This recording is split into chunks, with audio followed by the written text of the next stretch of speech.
자, 여러분 안녕하세요. 오늘은요, 총 단백에서 알부민을 제외하면 이라는 주제로 말씀드리도록 하겠습니다.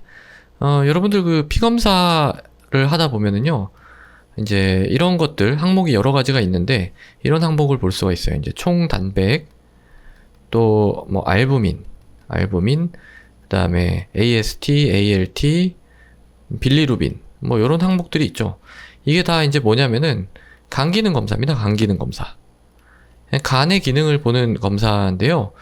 간에서 이제 단백질을 많이 만드니까 여기에 이제 문제가 생기면은 이제 알부민이 뭐 떨어진다든지 간 경변이 오면은 이제 그런 식으로 해서 이게 간 기능 검사에 묶여 있는데 요 두 가지는 그거 말고 또 다른 의미도 있습니다. 오늘 좀 그거를 말씀을 드리려고 해요.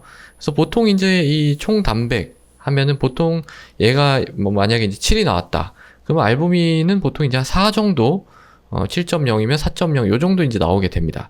그러니까 이제 총 단백질에서 알부민이 4.0이면 나머지 3.0은 다른 단백질이란 뜻이죠. 다른 단백질.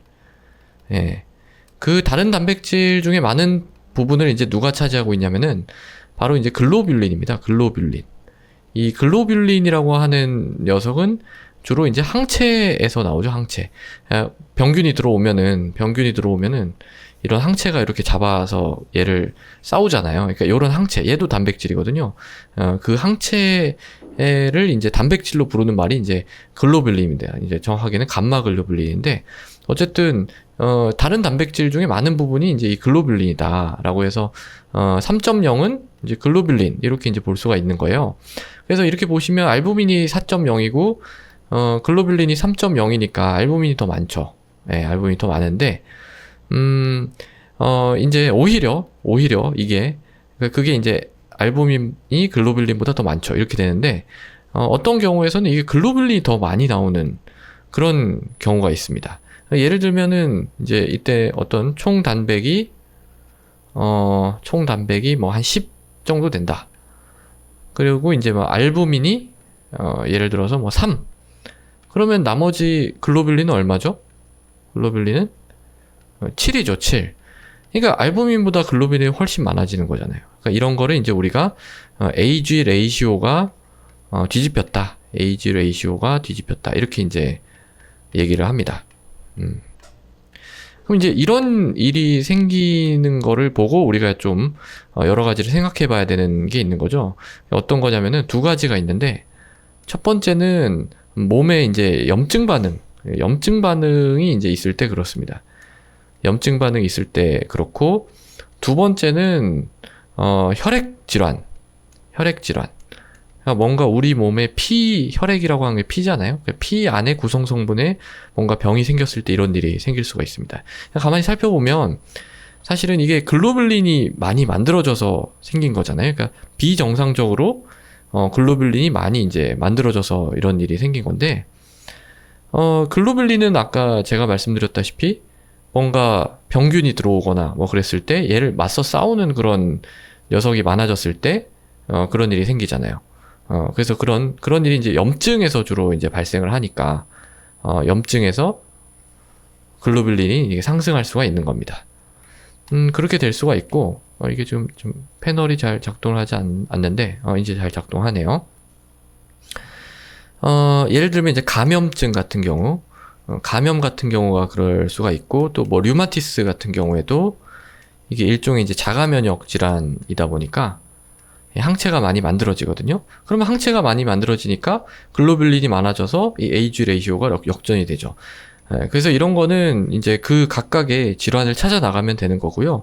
근데 이제 그게 아니라 혈액 질환일 수가 있어요. 혈액 질환. 이게 이제 먼저 이제 영어를 좀 써놓고 말씀을 드릴게요. 모노클로날 감모패시라고 하는 그런 이제 질환군이 있는데, 요거가 이제 그럴 수가 있습니다. 이게 이제 어떤 건지 그걸 좀 말씀을 드릴게요. 이 모노클로날이라고 하는 거는 뭐냐면, 이게 하나의 조상이라는 뜻입니다. 하나의 어떤 클론, 그러니까 조상으로부터 다 만들어졌다라는 뜻이고, 감모패시는 아까 말씀드린 이 감마 글로뷸린이 많이 만들어지는 거를 우리가 감모패시라고 합니다. 그래서 모노클로날 감모패시라고 하는 거는 그 하나의 조상으로부터 비롯된 감마 글로불린이 많이 만들어진다. 그렇게 이제 생각을 할 수가 있겠죠. 그러면은 이 모노클로날 감모패시 이게 왜 생기느냐? 이게 이제 우리 그 혈액세포 중에 플라즈마 셀이라는 게 있습니다. 플라즈마 세포. 이 플라즈마 이게 좀 이것까지 얘기하면 좀 길어지긴 하는데 B세포 들어보셨어요? B세포.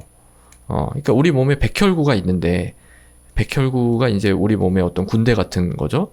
이 군대에 여러 종류가 있는 거예요. 뭐 육군도 있고 해군도 있고 공군도 있고. 그래서 이제 뭐 뉴트로필, 바조필, 뭐 에오시노필, 뭐 여러 가지 이제 세포가 있는데 그 중에 이제 B세포라고 하는 게 있습니다. 이게 또 림프구라고 하는 어떤 백혈구 중에 림프구 중에 B세포 이렇게 되는 건데 이 B세포가 터미널 이게 디퍼런시에이션이 되면 이게 그 플라즈마 셀이 됩니다. 이거는 그냥 넘어갈게요. 어떻게 우리 몸에 이제 그 백혈구의 일종이다. 그냥 이렇게 보시면 돼요. 근데 얘는 뭘 하는 녀석이다? 항체를 만드는 녀석입니다. 항체를 생산한다. 그러니까 이 플라즈마 셀이 만약에 비정상적으로 증식을 한다. 비정상적으로 증식을 한다. 그러면 항체가 어떻게 되겠어요? 많이 만들어지겠죠. 그러면은 감마 글로불린이 많이 만들어지겠죠. 그러면은 어떻게 돼요? AG 레이시오가 역전되는 겁니다. 그러니까 이런 경우가 이제 있을 수가 있습니다. 그래서 이제 그거가 있으면 만약에 이제 이 모노클로날 감모패시가 있으면 얘는 조금 조사를 해봐야 되거든요. 왜냐면 이게 조사를 해서 치료가 필요한 경우도 있고 또는 그냥 뭐 관찰을 하는 경우도 있긴 한데 어쨌든 치료가 필요한 경우가 있기 때문에 요런 게 이제 관찰이 되면은 우리가 좀 경각심을 가지고 살펴봐야 된다 라는 겁니다. 그래서 이제 제가 이제 갑자기 이런 얘기를 드린 거는 이렇게까지 많이 뒤집히진 않았는데 최근에 요에 좀 뒤집혀 가지고 온 환자분이 있으셔 가지고 그거 영상을 좀 작업을 하려고 하다가 그거부터 막 얘기를 하니까 너무 좀 뜬금없어요. 그러니까 이걸 먼저 알아야 그 얘기를 좀 이해를 할 수가 있습니다. 그래서 그걸 말씀드리기 전에 그 기본 지식으로서 이제 이 총 단백과 알부민 요 수치의 어떤 의미에 대해서 조금 말씀을 미리 드릴 필요가 있어서 이제 요거를 좀 말씀을 드렸습니다. 자, 그래서 오늘은요. 총 단백에서 알부민을 제외하면 이라는 주제로 말씀드렸습니다. 오늘도 경청해 주셔서 대단히 감사합니다.